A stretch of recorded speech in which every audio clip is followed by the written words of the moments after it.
for being with us today, and welcome everyone to Wednesday Forum, a weekly forum organized by both Center for Religious and Cross-Cultural Studies, CRCS, master program at the Graduate School of Universitas Gadjah Mada, and also International Consortium for Interreligious Studies, ICRS, a PhD program, a consortium from 3 universities in Yogyakarta, Gadjah Mada Universities, Gadjah Mada University, Islamic State University of Sunan Kalijaga, and Duta Wacana Christian University.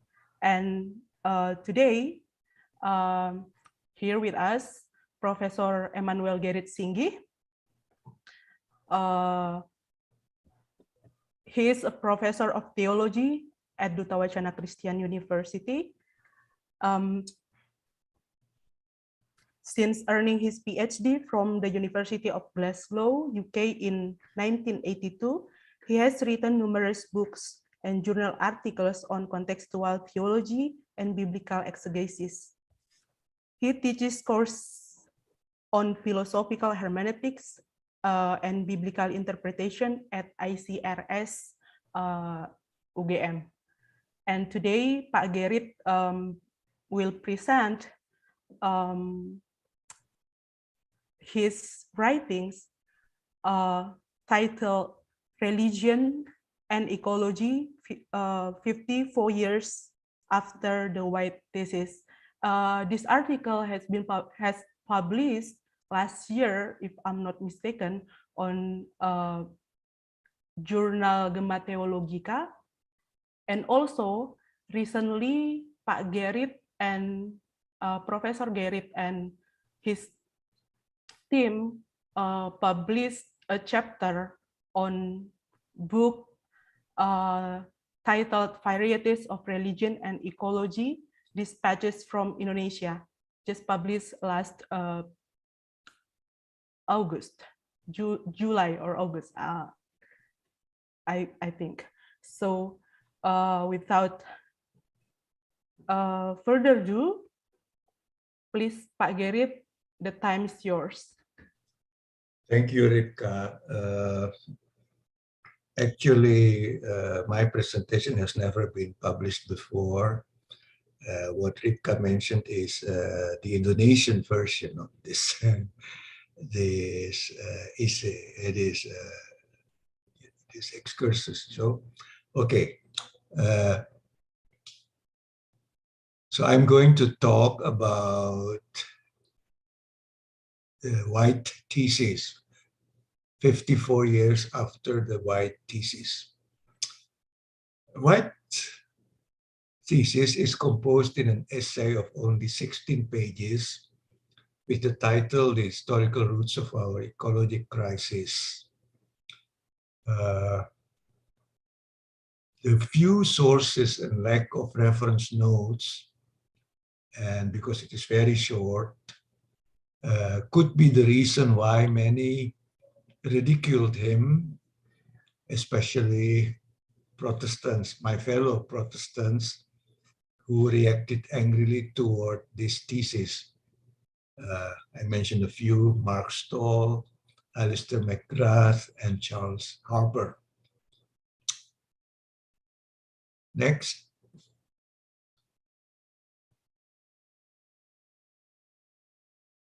Rika, next. Although it is true that White's essay is short and without reference notes, the content is weighty and can indeed stimulate the thoughts of many. The fact that there are 2 anthologies, this one, could you show it, Ripka?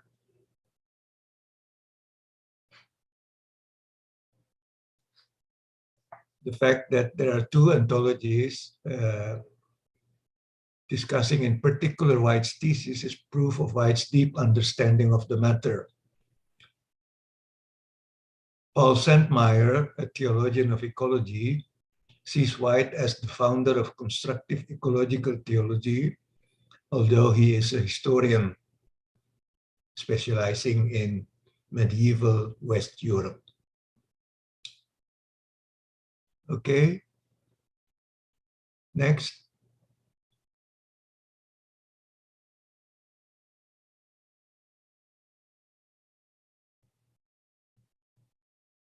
Please wait, Pak Gerrit.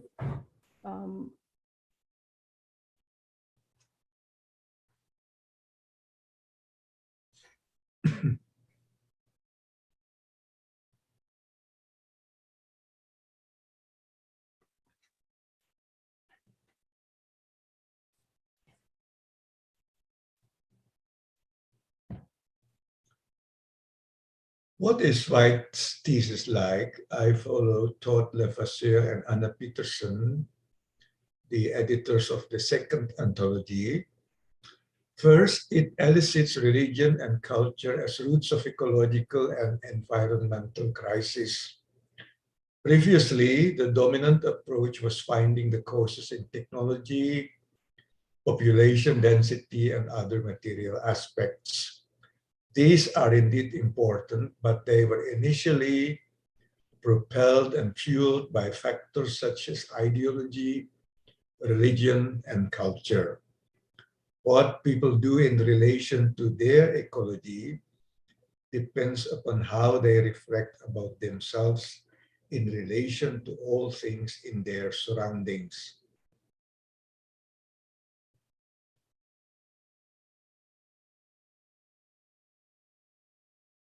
Next.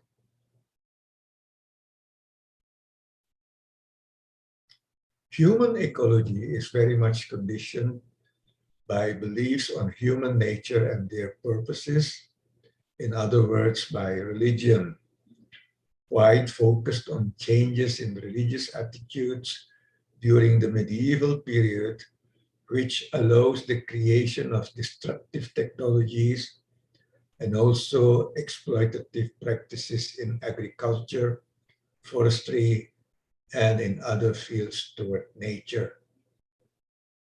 Second, the thesis focuses on a certain religion, namely Christianity as lived in the Western world, as the cause of ecological destruction. How that can be. According to White, compared to other world religions, Christianity in the West is the most anthropocentric religion. The anthropocentric character is drawn from an understanding that humans are taking part in God's transcendence towards nature. Humans are part of nature, but humans sided with God, who overcomes nature, and thus human is essentially separated from nature and above nature, although nature and humans are actually God's creation. The spirit is contained in the human, while nature, such as forest, river, animals, hills, and mountains, does not have it, as they are merely ordinary material things.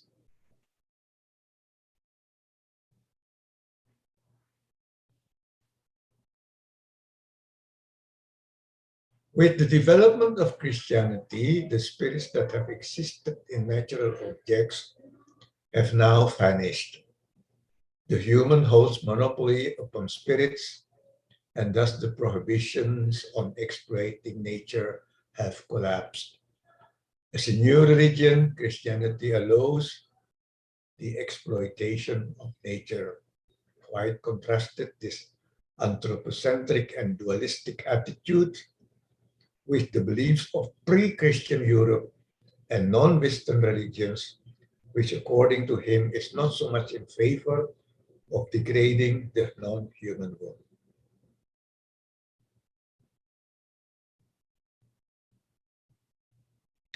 Third, this thesis is not only making accusations, but also provides solutions. Although White accuses Western Christianity of being the cause of ecological problems, he insisted that we cannot solve these problems without or outside religion. Since the root cause of the problem is religious, the solution must still be religious. Within Western Christianity itself, there are potentials that allow the transformation of thought to restore and practice less destructive attitudes. These potentials are always present in the body of Western Christianity, but are not dominant. According to White, one potential is the theological thoughts of Francis of Assisi. So he proposed that Western Christians replace the highly anthropocentric theological thinking with the ecological thinking of Francis. White, who is an elder in the Presbyterian Church USA, a Protestant denomination, also proposed to the Catholic Church that Francis be made the patron saint of ecology. This proposal was welcomed by Pope John Paul II, who on November 29, 1979, declared Francis to be the patron saint of ecology. It is not impossible that the current Pope, inspired by this event, chose the name Francis when he was elected Pope, and which prompted him to write the first encyclical, that is a kind of fatwa, on ecological concerns, namely Laudato Si. The first anthology consisted of 6 responses to White by John Macquarie, James Barr, Louis Moncrief, Yi-Fu Tuan, René Dubois, and Arnold Toynbee, beside the famous essay by White. Due to limited time and space, I can only refer to Macquarie, Yi-Fu Tuan, and Toynbee. Macquarie is a Christian theologian. He noted that modern theologians in the 60s tend to regard highly the value of science and technology.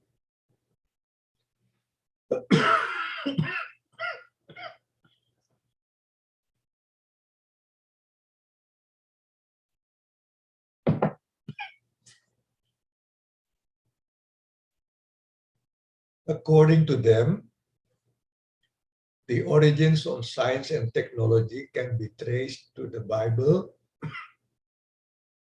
and Christian doctrine of creation.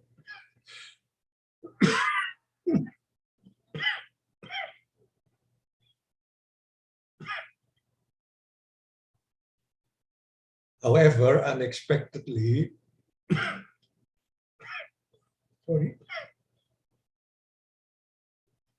there was a strong reaction to this theological trend.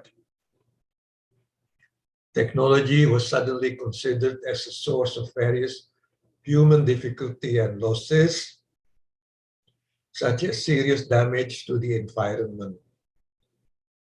Ironically, the reaction that has emerged still holds that technology comes from the Bible and the doctrine of creation.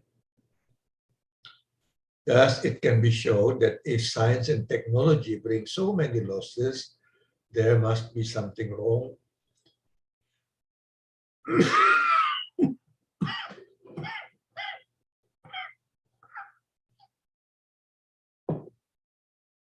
With the source. Therefore, this new trend advocates a redefinition of the relationship between God, humans, and the world. Macquarie agrees with White that if the root of the problem is religious, then the solution must also be religious. So Macquarie invites us to reconsider the concept of creation in the Bible. According to Macquarie, the view that creation gave birth to technology cannot be proven from the Bible itself. The ancient Israelites did not produce technology. In fact, their pagan, unquote, quote unquote, neighbors who divinized nature were the ones who became pioneers of technology. Egypt, Mesopotamia.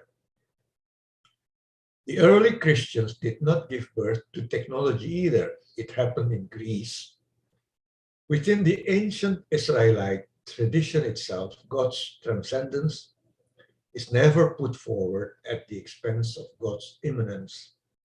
Creation does not have to result in objectification.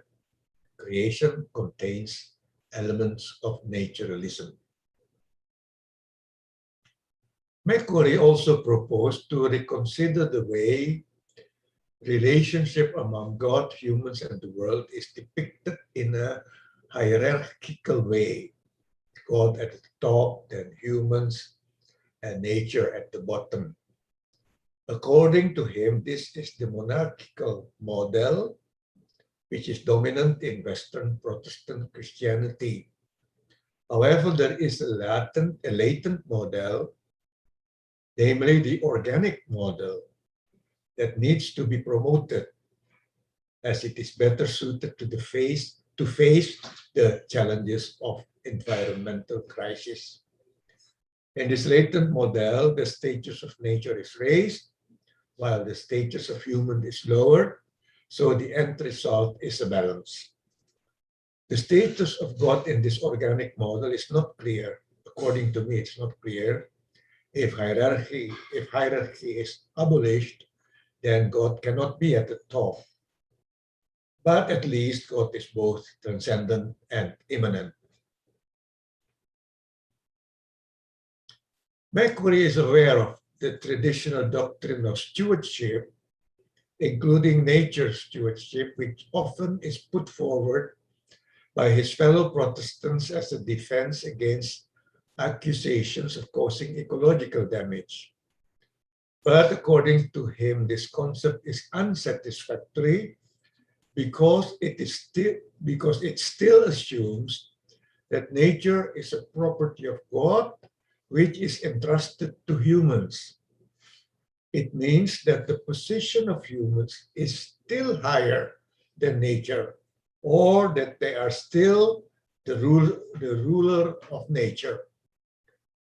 The above model of monarchy and stewardship is characteristic of Calvinism, and although Macquarie is a Calvinist theologian, in this article he is criticizing Calvinist theology as detrimental to the cause of ecology.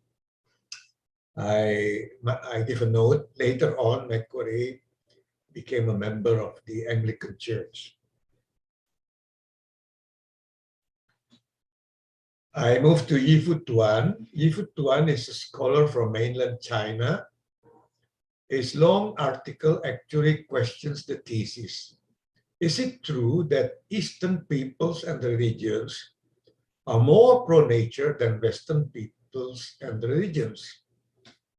According to him, the Chinese people perceive themselves as part of nature more dynamically than is usually imagined.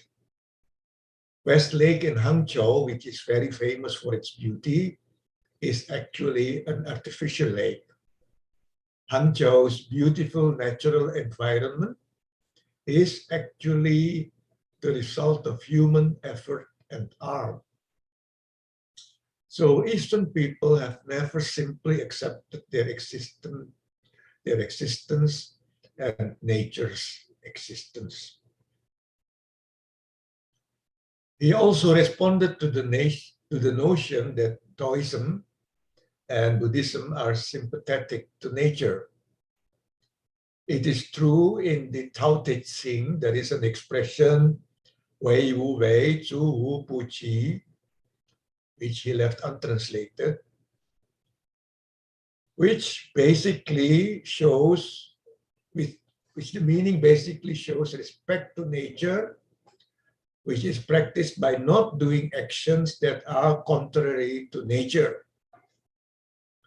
He also mentioned Feng Shui or geomancy, which is how human buildings are arranged, adjusted to the direction of wind and water, not just in a straight line. However, Yifutuan reminded us that this concern for nature arises from previous practical experience, namely the loss of natural resources due to non-regulation such as deforestation. Activities that cause deforestation are numerous.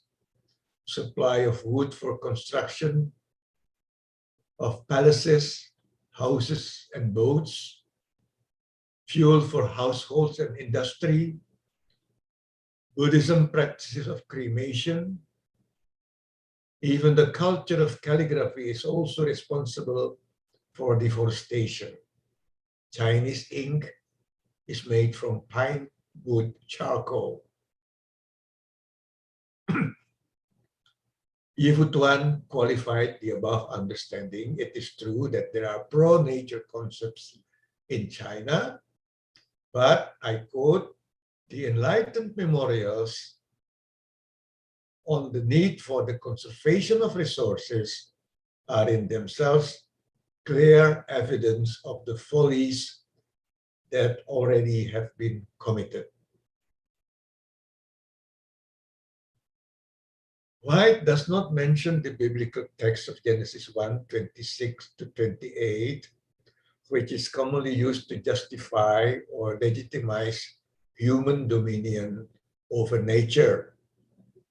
5 years after the thesis, the well-known historian Arnold Toynbee echoed White's views, and he explicitly accused Genesis 1:28 plus Genesis 3:19 as the driving point for domination and destruction of nature. According to Toynbee, monotheism is the cause of ecological destruction because monotheism is anti-nature.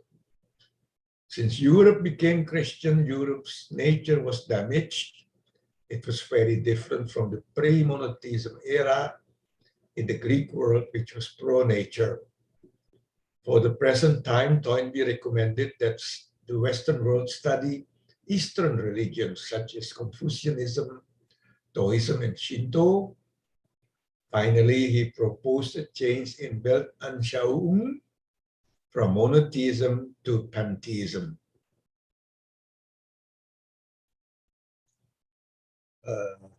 Now a note, the misinterpretation that White referred to Genesis 1:26 to 28 can be indirectly found in James Barr, in Leslie Ponsell, and also directly in Christopher Cohn. All these in their article, which is in the first and in the second anthology.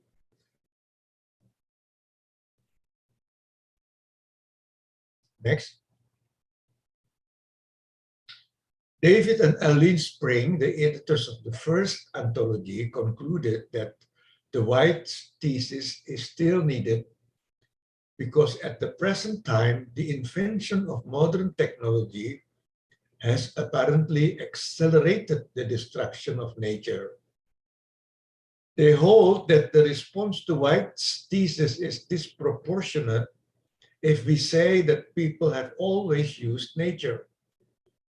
Industrial humans consume natural resources 50 times more than their agricultural ancestors. It takes only 25 years for the biocides released by industrial humans to appear in human bodies all over the world, even in the bodies of animals that live in Antarctica. I quote, in its fast scale and frenzied tempo, the technological attack on nature may be said as unprecedented. This is the starting point of White's thesis. Todd Levasseur and Anna Peterson's reasons for creating a second anthology evaluating White's thesis after turning 50 are not very different. The motivating concerns for White's writing 50 years ago are still with us. And for all intents and purposes, every metric he knew about has gotten worse, aided by now global issues about which he knew nothing, such as anthropogenic climate change. Okay, the second anthology consists of 14 responses to White. The first anthology is rarely referred to in the second. That's also surprising, according to me, to my observation. Okay, next. Again, because of limitations of time and space, I can only refer to Michael Northcott, Shepard Crace III, Leslie Sponsor, and Heather Eaton. Northcott, on the one hand, thinks that White's thesis is correct, but on the other hand, is also wrong. White's claim of anti-ecological Latin Christianity is only contrasted with pro-ecological Byzantine, Greece, Eastern Europe Christianity, but it is not accompanied by clear evidence that this is so.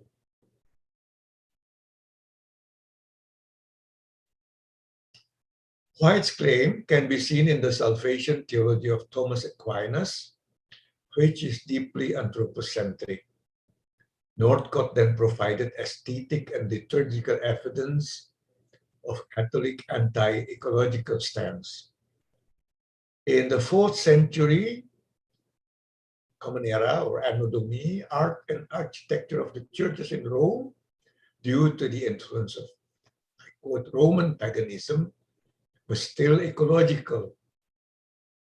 Lots of pictures of plants, fruits, and animals. But in the next century, the interior of the churches changed. Nature disappeared and replaced by souls on their way to heaven. The souls use human body, but only as a tool, not as a tribute to the body. He gave further examples which support White's claim. But unfortunately, according to Northcott, White did not mention Protestantism, which is pro-ecological. Admittedly, the reformers did not correct the laws of nature from the story of salvation in Catholic culture and theology. It can be said that at first, Protestantism was anti-ecological. But in the post-Reformation period in the 19th century, under the influence of Romanticism, there was what Northcott called a turn to nature in Protestant behavior. So Protestant turn to nature.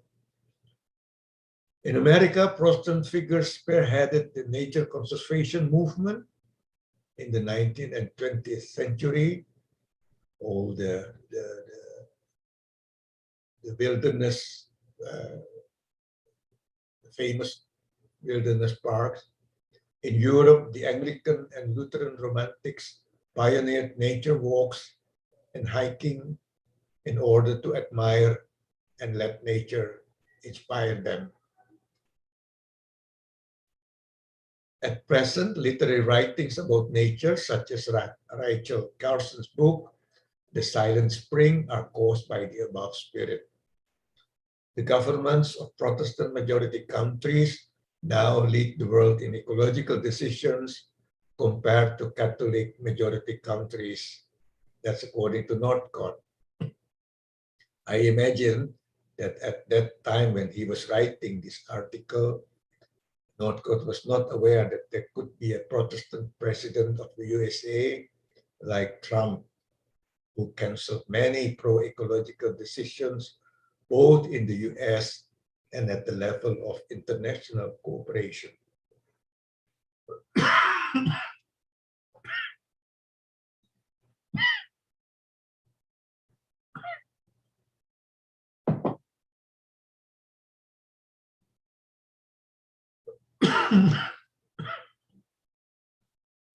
In some ways, Northcote's response to White is similar to Stoll, although Stoll is more apologetic and cynical towards White's article, which he ridiculed as more sermon than science. What is surprising is that most of those who defend Western Christianity in its Latin form are Calvinists and not Catholics, who are usually associated with Latin Christianity. Whereas White did not accuse the Calvinists unless Protestantism was identified with Calvinism. It was only in an article from 1973 and not in the White thesis that White formulated Christianity in its Latin form, which includes Protestantism. Next. Shepherd Creech III is an American Indian ecologist who refuted White's positive view of reincarnation and animism. White's view on reincarnation and animism can be found in his article, The Future of Compassion, not in the White thesis. His argument is close to Yi-Fu Tuan.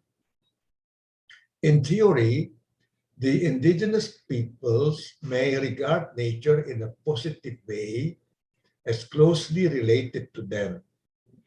But in behavior and in practice, they can be very different. Creech gave an example of the rarity of bison or the buffalo, which is usually blamed on white immigrants who exterminated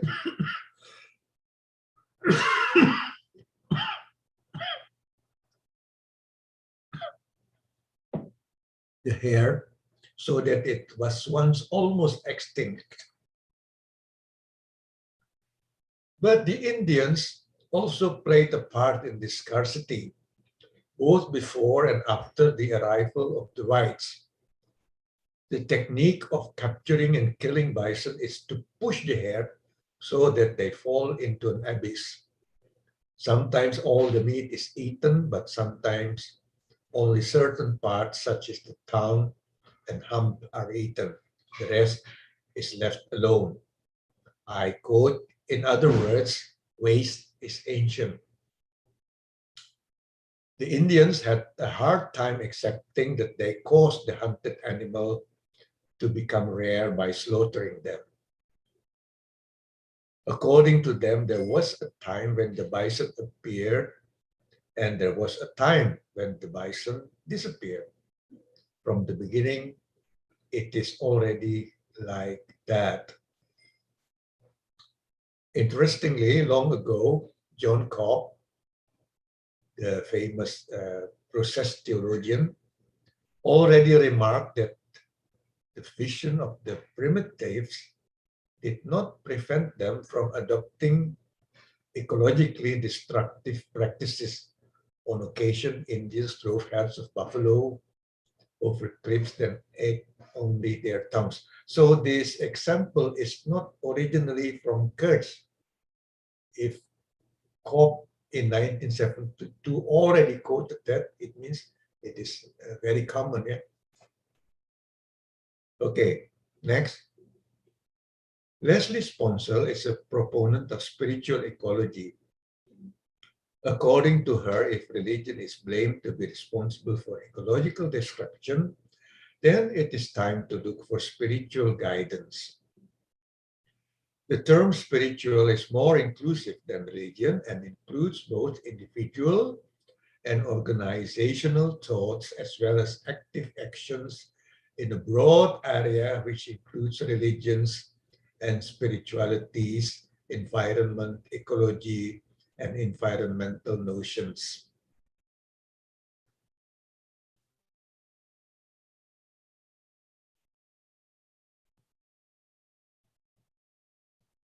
According to her, secular approaches to dealing with the environmental crisis are insufficient, although necessary, and have resulted in many improvements. In fact, the environmental crisis is a spiritual crisis. Spiritual ecology can help direct human activities so that it leads to improvement, although it may take a long time to become a reality. In the Indonesian context, I think the expansion of thinking about the relationship between ecology and religion to include spirituality should be welcomed, as pro-ecological thoughts are usually found in spiritual groups outside the official major religions. By referring to spirituality, different religions can also work together to face the challenge of ecological crisis. Lastly, I refer to Hira Aiton, who defended the White thesis vigorously. White was opposing elements of operative Christian influence worldview, anthropocentrism, arrogance, human transcendence, and sovereignty over nature. White saw that science and technology were tethered to this worldview, where the natural world held no intrinsic value. White, rightly or wrongly, blamed Christian axioms for fostering and sustaining an image of the natural world as having solely utilitarian worth. Herein lies the foundation of ecological crisis. According to Eaton, White's challenge was predominantly cultural, although it was taken up as a challenge to Christian legitimacy and veracity. Defensive theologians often miss this distinction. That's according to Eaton. White raised the question of worldviews and what ecological impact these had on the earth. White foresaw that without a worldview transformation and accompanying cultural shifts, the future of ecology would be bleak. Now, the conclusions. First, from my reading of the two anthologies, in general, all still accept the White thesis, albeit with qualifications. Only one rejected it outright, namely Stoll. I quote, "We should simply conclude that it is high time to abandon the White thesis altogether." But he is the only one. So it is one compared with 19, not including the editors who, of course, accept the thesis. Secondly, White is not advocating pantheism. It is Toynbee who advocates a change of Weltanschauung from monotheism to pantheism. When White refers to animism, he is using the term in a positive sense to emphasize the immanent aspect of the divine. God is both transcendent and immanent. God is outside nature, but also inside nature. White does not use the term panentheism, which is not the same as pantheism, but many propose this term, including me, and I was inspired by Orthodox Christians. But the term is also widely used in process philosophy and by theologians who are inspired by process philosophy. I think panentheism is the best way to describe the correlatedness of the divine, the humans, and the non-humans. Thirdly, in making the contrast between Western influence religions and non-Western influence religions, White is prone to romanticizing the latter. Yehud 1 and Curse 3, and also Christopher Chapel, which I did not discuss due to limitation of space and time, have convincingly argued that there are lofty concepts everywhere, but the practice could be very different. Fourthly, White is an active Protestant Christian, so I see the thesis as an auto-criticism of his own identity, and it demonstrates a humility that is needed in Protestant Christianity. But if all religions, East and West, are more or less responsible for the present ecological crisis, perhaps it is best not to blame or defend certain religion or certain denomination. It is better to urge all religions to reconsider their ways of relating God, the humans and the non-humans, so that they are not antithetical to one another. Fifth, the last one, Indonesian Christians are grateful of their missionary legacy, which enabled their forefathers to fell the forests in order to establish Christian villages. You know, in the past, nobody dared to enter the forest or to raise the forest because they are afraid of the spirits. But then the colonial government started the forced cultivation in 19th century. Then the missionaries came and converted many Christians, Japanese Christians, and they then started to fell the forests to build their villages, which exist until today.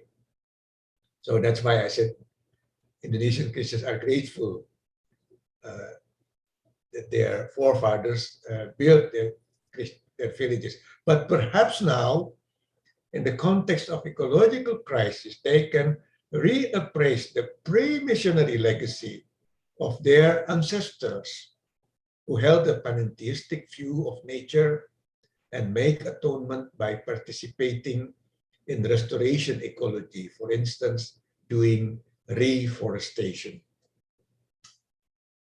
Thank you.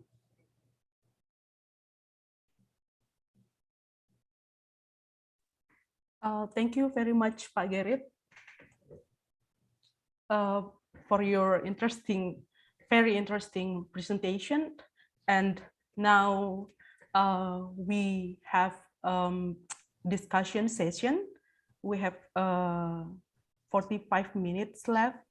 And for participants who has question or response to Pak Gerrit's presentations, please you can ask directly by raising your virtual hand or write your question through the chat box. And also for those who are in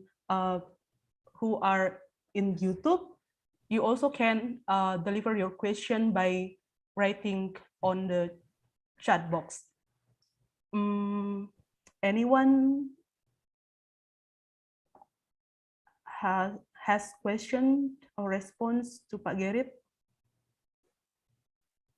Please.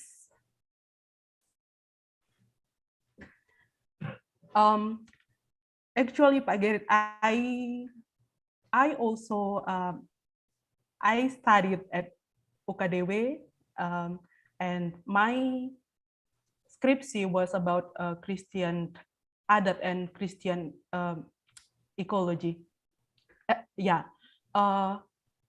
From my field study, I found like until now, the Christianity, especially in Maluku, my field study was in Maluku. The Christianity with actually the people are Christian, and they are also the adat people who still maintain and practice their local beliefs. But in somehow their local belief, they themselves see their local beliefs as in contrast with Christian teachings. So until now, there are some groups in the same village who are all Christians. They are still like debating about, or there is a contestation between among the groups on that society. So, Pak Gerrit, how do you think we as Christian like can see the local beliefs, which is ecological, but then with our Christian, with our religion view, like do not see them as apa, lebih rendah. Slower. Okay. I start with White's thesis that Christianity is very anthropocentric, and because of that, in history, in past, Western Christianity produced technology which is very, very detrimental to nature. I didn't have time to explain all of the White's thesis, but he, in his essay, he gave examples of the kind of technology which appeared in Western Christianity, which is which outstripped all the other kinds of technology at that time, either in Greece, in the Byzantium Empire, or in Islam, or even in China. So this is, he explicitly stated that it's Western Christianity is and technology are, both modern theology and modern sciences are distinctively Occidental. Occidental comes from the West and is a fruit of Western culture, Christian Western culture is Latin Christianity. Of course, it includes Protestantism. What I want to say is that the missionaries who came here in the past are from this kind of, have this kind of characteristics. They always tend to look at the local area and local people as being, you know, very worshipping nature. They even use that term, nature worshipping savages and so on. And that's a very contrasting attitude. But actually, the attitude of our ancestors is ambivalent, a bit ambivalent. On one hand, nature is regarded as divine, God is immanent. Like the people, the Merapi people, for instance, they regard, they call the volcano as Mbah Merapi. But on the other hand, they calmly plow the slopes, they control the water, they build terraced rice paddies, and so on. So it is the same, like, it's not very different from what Yifu Tuan informed us, that ancient people are not just praising nature. They, on one hand, they praise nature, they regard themselves as part of nature, but on the other hand, they also place themselves as a part. So a part and a part. It's different in English. Huh? It's apart from nature. That's the example I referred to deforestation or forestation in Java is related to this. The ancestors, the Javanese ancestors, is ambivalent toward the forest. They regard the forest of full of spirits, but they also fell the forest to build villages. But they did not raise all the forests. So there is always this on one hand, the village, and on the other hand, the forest. They are inhabited area and uninhabited area. The place where human beings live and the place where the spirits live. But then the colonial government in the 19th century, they came and forced people to do this forced cultivation. All the forests were being raised. So then the missionaries came and they converted the people to become Christians. They in turn raised the forest to build their villages. And up to this present time, the idea that you can just make use of nature for your own interest is very strong in many of us. Even we believe that as Christians, we have the vocation of overcoming nature. And this, I think, well, on one hand, it is okay, but on the other hand, it's detrimental. We have to do what the Pope implored us to do, to have this kind of ecological conversion. Somebody else is Ibu Yohan, if I'm not mistaken. Thank you, Pak Gerrit. Yeah, there is there are some questions on the chat box, but yeah, I almost forgot, Pak Gerrit, you sent a video that I think we will see the video now. No. Before it's about the dinosaur. Mm-hmm. Well, we have no time for that. Maybe it's better to okay, I will directly read. Give time to the question to people who want to ask questions. Okay. There is a question from Francisca Johanna. Yeah, Ibu Francisca Johanna. The story tells us that strong and frontal ideas often bear fruit for reflection and renewal. For example, Protestantism. Protestantism forced the Catholic Church to reflect, converse, and evolve. There has been a renewal in the Catholic Church ever since the Protestantism was a vital trigger. Does Prof. Gerrit find any reforms caused by Lynn White's accusation, both in Christianity and other religions, in the way they relate to nature? Sorry, could you just put the question so I can read it? Okay. So the question actually in the chat box, please. In the chat box, okay. Let me check.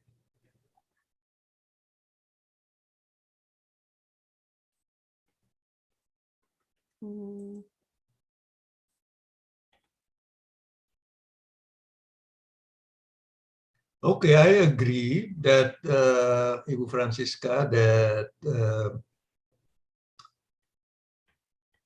the contrasting ideas often bear fruit. Creative is bear fruit for renewal. What I want to say is that here a Protestant, Lynn White is a Protestant, he is a historian, but he could do autocriticism, and then he could refer to Francis of Assisi, the Catholic saint.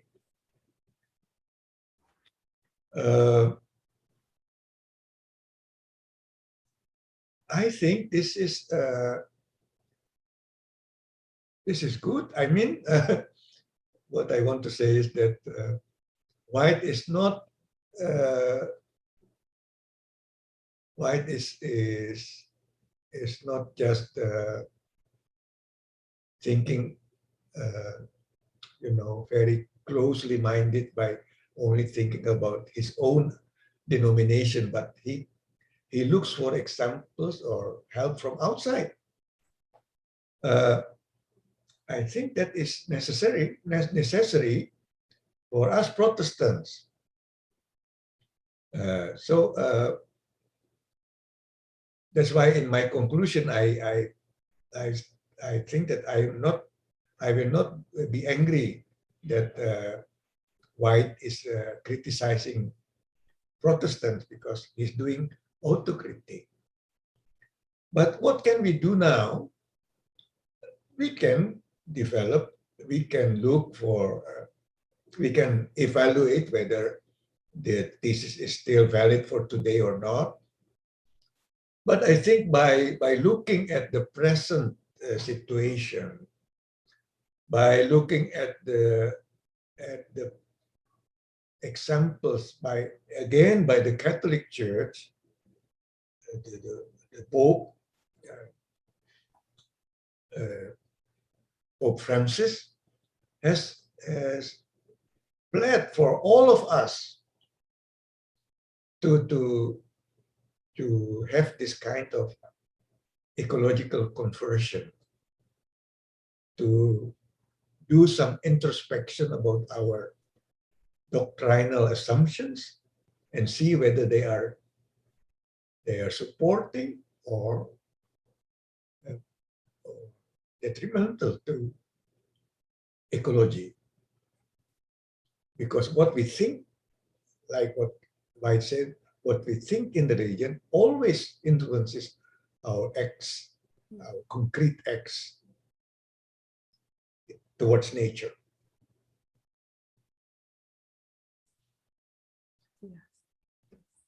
Yeah. So you said there, I find it rather problematic to blame the Christian or Christian missionaries. Why not? If they bring this kind of attitude to us, and it is detrimental to nature, then we have to get rid of that.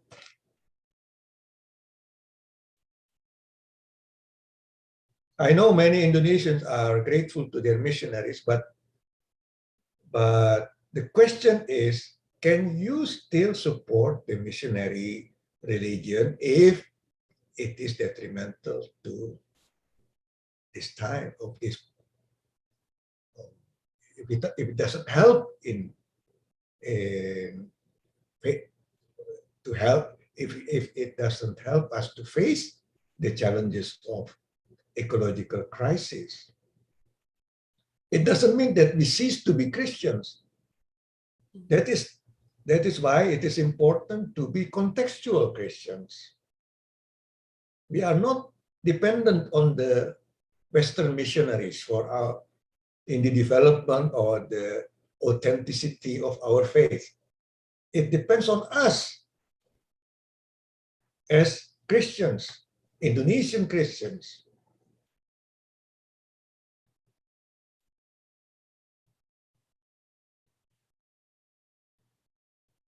Okay. And you say it colonial discourse. Of course, many of the missionaries are agents of colonialism. That is true. We cannot deny that.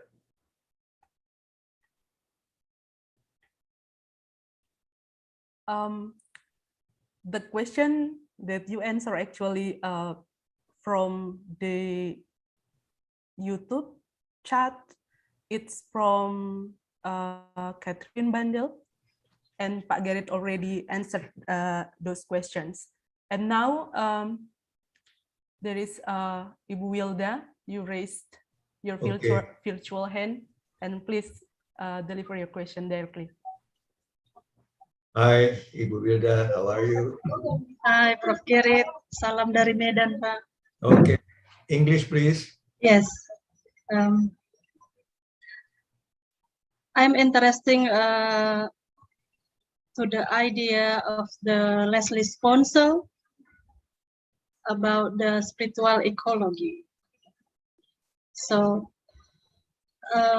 last week in the November 7th, in our church, HKBP, we celebrating the harvesting time. So that the altars very how to create it by banana, all the things from the earth, fruits, and then vegetable, many things. And then I see our pastor encourage the church member to love the earth, and then we come from the earth and so on. Due to the spiritual ecology, I wanna ask Prof. Gerrit how to implementing this idea, so to get in touch to the heart and the feeling of the church member, so that how to say, the church member become more and more pay attention to the earth, yeah, to the land. Not only by the celebrating the harvesting time, and after that is done, and nothing doing with that, but how to encourage the church member relating to the spiritual ecology that Leslie Sponsor mentioned. Thank you, Prof. Okay, so spiritual ecology is sponsor ideas of spiritual ecology is, I think, how to look at our spirituality, which is always anti-nature. So being spiritual means you can make use from materiality. Spiritual means you are not concerned with the material. And this is also one reason that many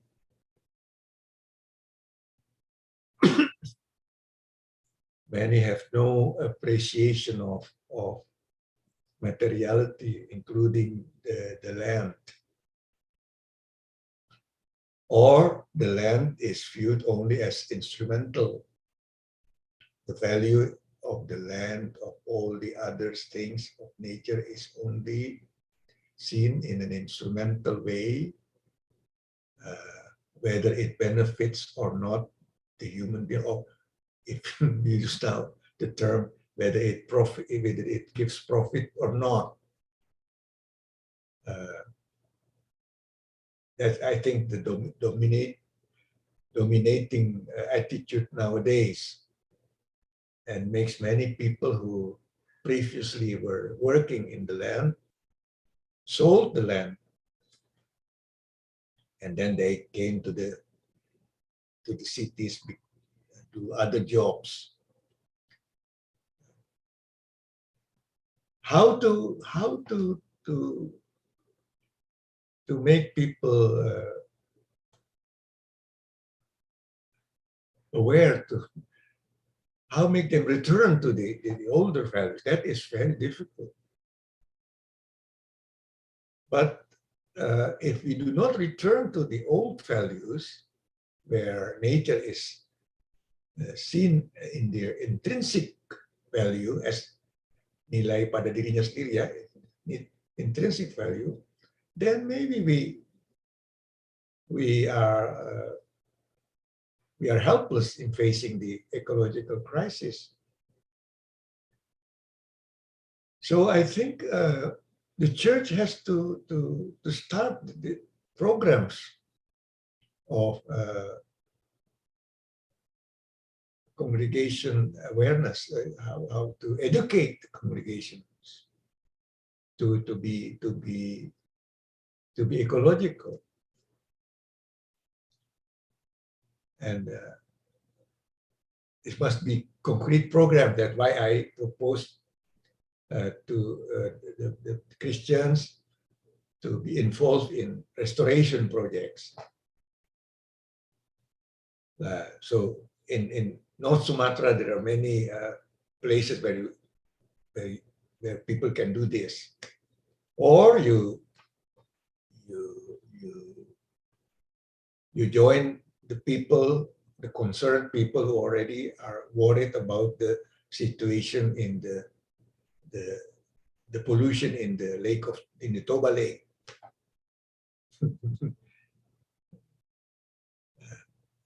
The HKBP Church is already involved in this.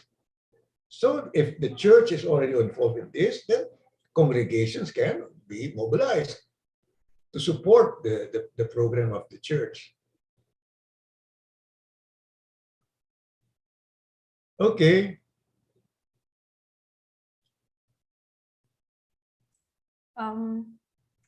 Anyone? Oh yeah, there is a question on the chat box. It's from Iktamar Muhammad. The question from Muhammad is why the anthropocentric theological can relate with the topic about ecology.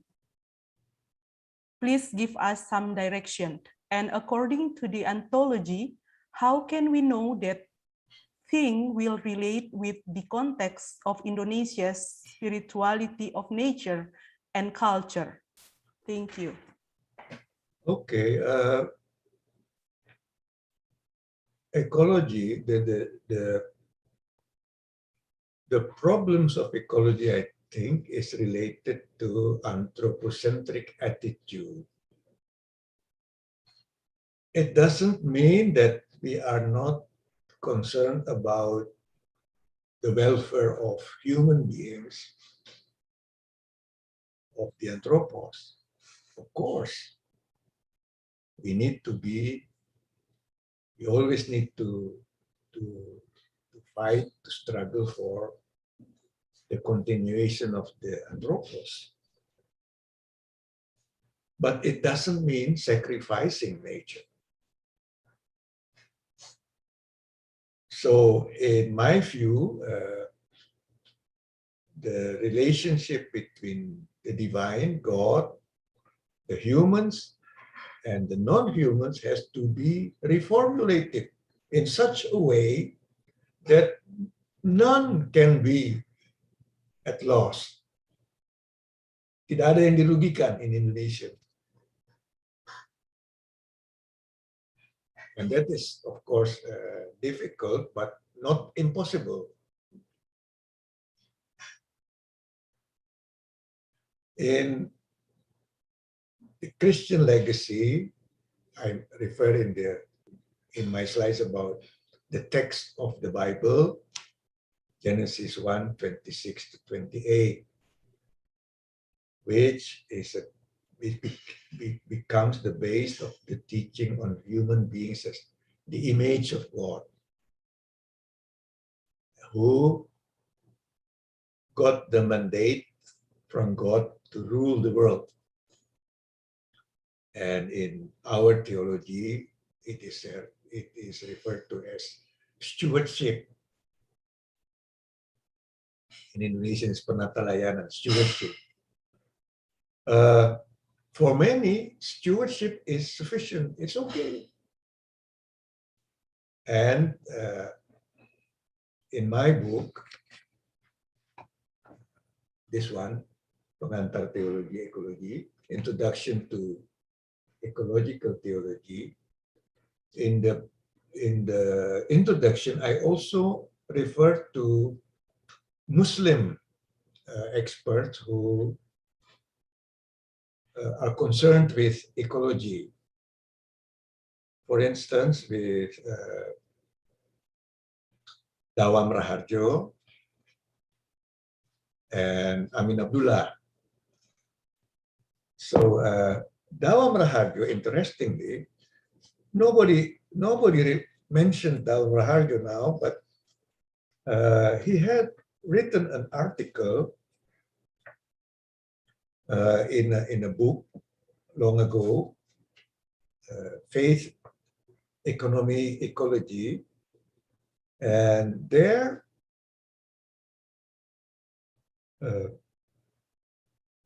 according to Dawam, the understanding of Islam is very homocentric, which you can compare it with anthropocentric. And after the ecological crisis, then a new awareness came about that we cannot just rely on the concept of Khalifah alone. It's like in Christianity also, we cannot rely on the concept of man, humans as image of God alone. We have to look at other texts and make other concepts.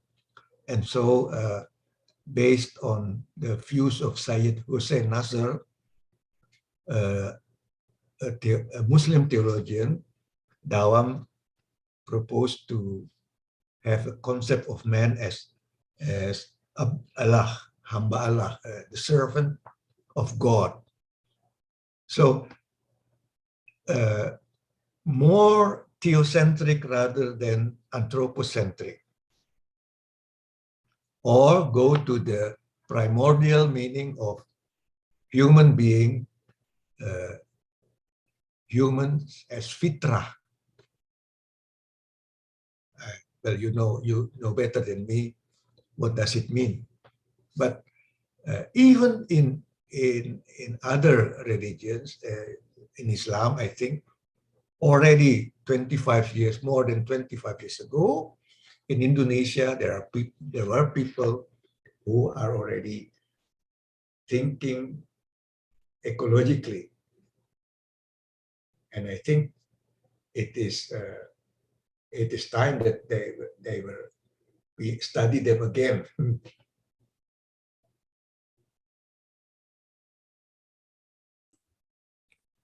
So yeah, it's interesting because earlier you also said like the problem of our ecological crisis. If we see the root of our ecological crisis is on religion, but also religion, can we also can refer to religion to find out the solution, because you said from like our ecological problem is actually our spiritual problem. So I think I think all religions are responsible for the problem. And more questions or response from the participants.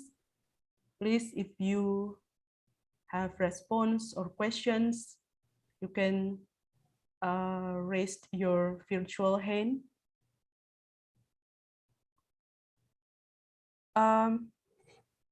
Yeah, Mbak Eli Diah Praptanti, please.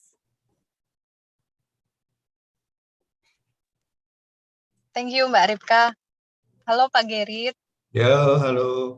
How are you, Pak? Pak, I want to ask about the one of Protestant concept about the sacred place or the placelessness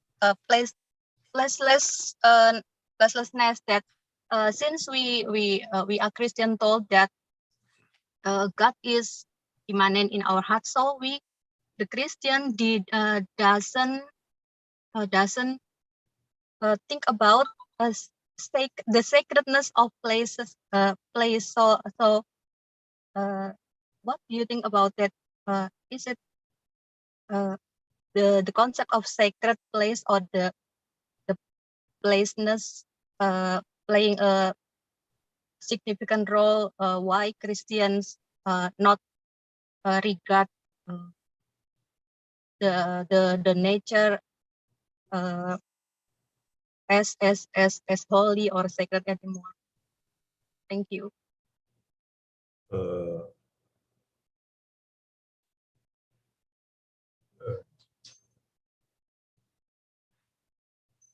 The question is what kind of who? I mean, the Catholics, the Orthodox people, they very much are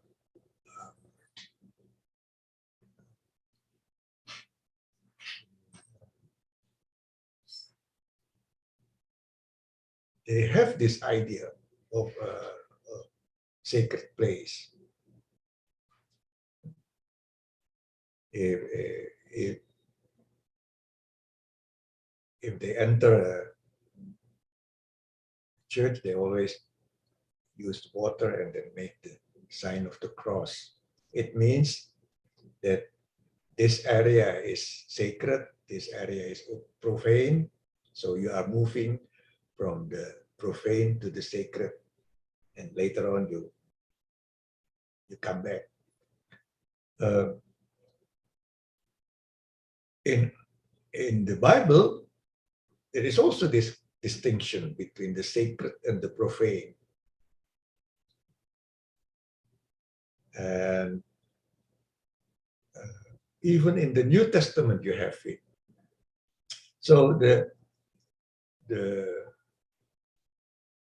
let us say in the religion, you have the ideas of the sacred. It could be sacred space, sacred time, sacred people.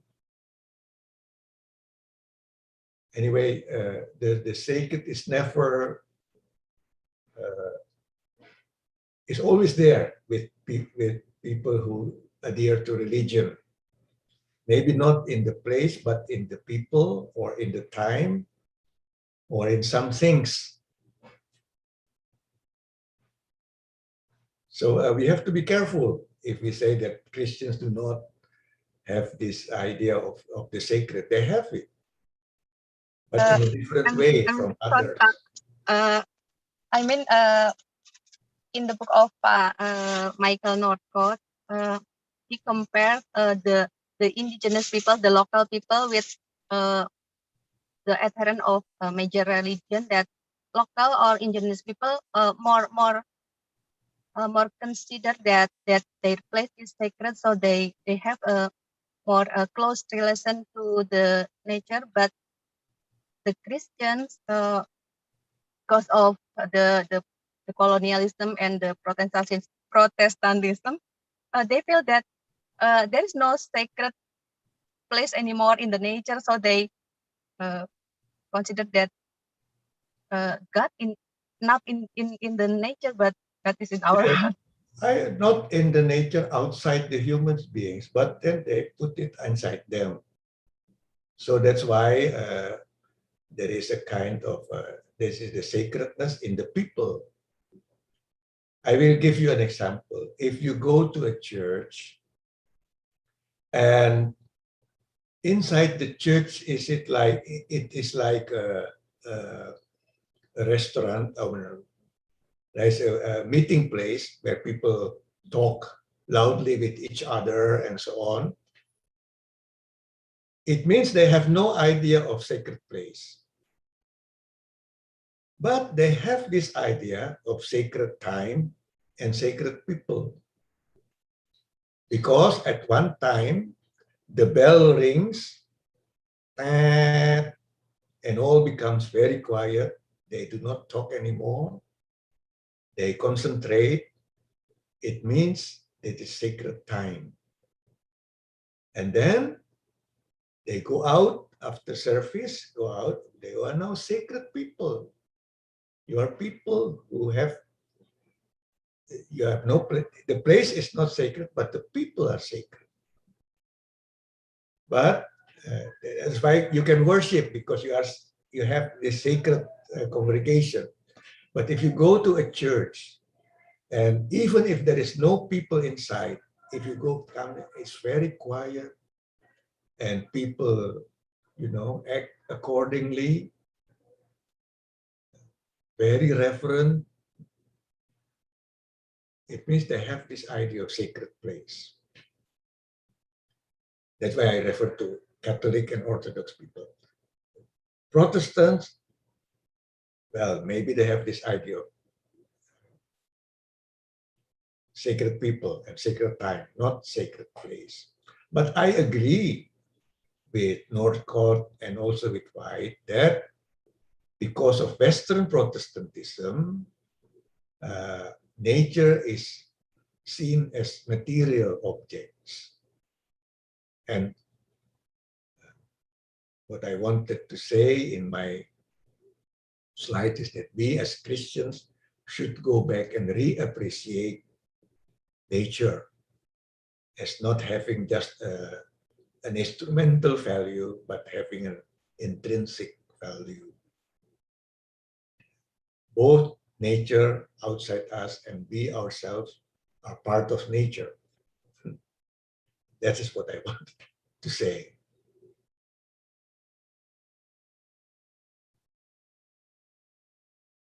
Pak, do you think that the letters of Paul have significant effect on this, because he very much divide the body and the soul, the materials and the spiritual. It's very contrast with the Old Testament that, for example, in the Psalm, that the writer of Psalm very much membuat alam itu berjiwa.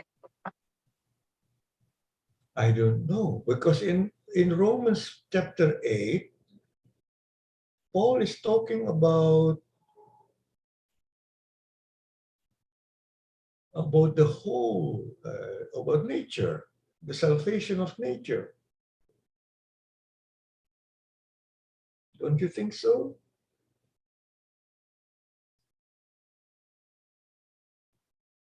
So Dr. Martin Harun, in one article, is referring to Romans 8, which could be included in reflections on ecology.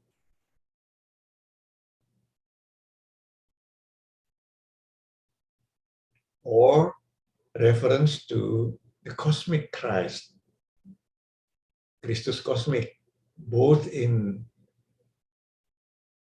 in the letter of Paul to the Romans and in the letter to the Colossians. Of course, Protestants in Indonesia, our missionary heritage, only talk about Christ as an individual, yeah. But our Orthodox friends refer to Christ as the cosmic Christ, the Pantocrator. And they are inspired by the text of the Bible, of the New Testament, in the letter of the Romans and the letter to the Colossians, where there is a cosmic Christ. One of doctoral students who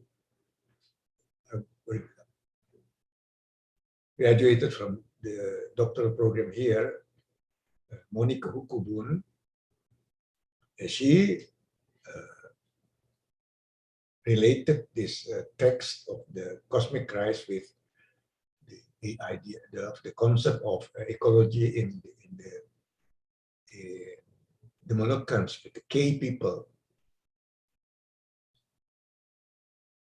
So maybe for the people, for our congregations, especially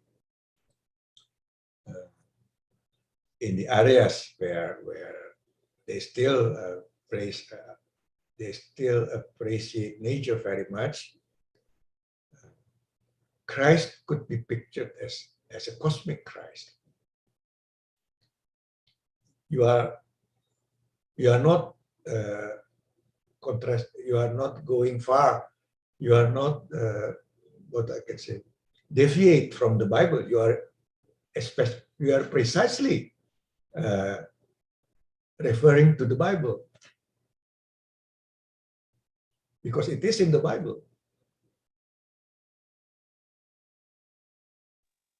So what I want to say, there are many richness in the Bible which is not in the missionary heritage. So do not be too dependent on the missionary heritage.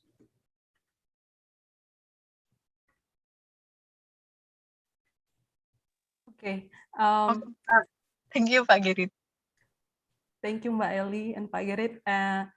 We still have 3 minutes, 2 minutes actually. I think we still have to see the video you sent us, Pak Gerrit, because I don't think anyone wants to ask questions. So can we play the video, Pak Gerrit, now? Pardon? Can we play the video that you sent us? Oh, okay, go ahead. Yeah. Before closing this forum today, we'll see a video.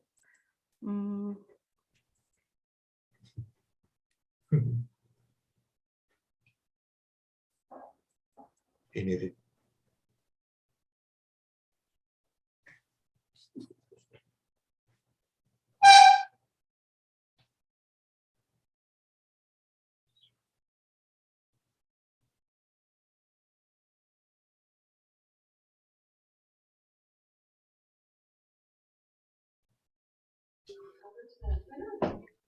I think sound is not there.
Maybe Pak Gerrit want to share something from the video and also maybe a closing statement from Pak Gerrit for this. Well, because we have already seen the video, the Velociraptor, I don't think I have to add more. That's my closing section, actually. Okay. Thank you very much again, Pak Gerrit, for being with us today. And I will not conclude what Pak Gerrit already presented, because all of us already hear it directly, and there is a we will still have a Wednesday forum for next week. At the same time, still through Zoom, we will give you more information about the speakers and the topics through our social media, through ICRS and CRCS social media. So please also attend our meeting tomorrow. Again, Pak Gerrit, thank you very much. Thank you. Sehat selalu, Bapak. Okay. Thank you, Prof. Bye-bye, Kak everybody. Rika. And for all the participants, thank you very much, and join us for next week forum. Thank you. Bye-bye.